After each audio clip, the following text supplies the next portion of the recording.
Pinangunahan ni Nueva Ecija Vice Governor Doc Anthony Umali ang pagpapatuloy ng rice distribution program sa Nueva Ecija ngayong 2024 na sinimulan sa Barangay Santo Niño, Cabanatuan City nitong January 17. Ngayong tayo po ay halos normal na ang pagkilos po natin, gusto ko pong ipaalam sa inyo na ipinagpapatuloy po ng ating gobernador na palagian po tayong dalan ng bigas.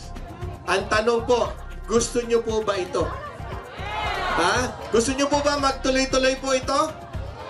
Kaya po kami naririto, gusto namin talagang ipagkaloob sa inyo sapagkat nakikita po namin sa bawat pamilya, sa kanilang mga tahanan, kapag meron pong bigas na itatabi, sigurado po parang safe at magkakaroon na ng pagkain ng ating pamilya.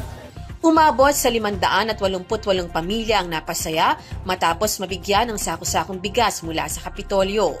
Maraming salamat po sa bigay niyo po sa amin sa bigas. Malaking tulong po sa amin po sa tamang-tama. Wala po kami bigas. Maraming salamat po sa bigay niyo po tulong sa amin. Di po namin po yung makakalimutan. Maraming salamat po sa inyo lahat.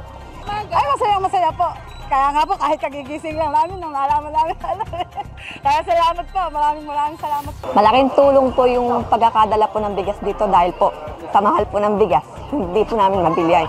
Salamat po. Masaya rin sa biyayang dumating ang bagong halal na punong barangay na si Barangay Chairman Domingo Capulong.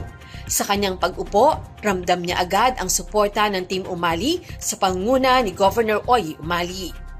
Ipinabatid ng Team Umali kay Kapitan Capulong na pagtatayuan ng gymnasium ng gobernador ang Barangay Santo Niño, Cabanatuan City at nakatakda ring magsagawa ng medical mission sa kanilang barangay.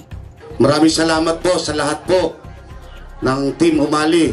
Andiyan po sa anong oras man po natin kailangan ay magsabi lang po kayo sa akin at makakarating lagi sa ating mga kasamang Team Umali. Sa mahal ng presyo ng bigas sa kasalukuyan, ang pagpapatuloy ng rice distribution program sa Nueva Ecija ay tunay na malaking tulong sa pamilyang Nova Ecijano. Matatandaan na pansamantala lamang itong natigil noong nakaraang taon dahil sa ipinatupad na election ban ng COMELEC kaugnay sa pagdaraos ng barangay at sangguniang kabataan elections.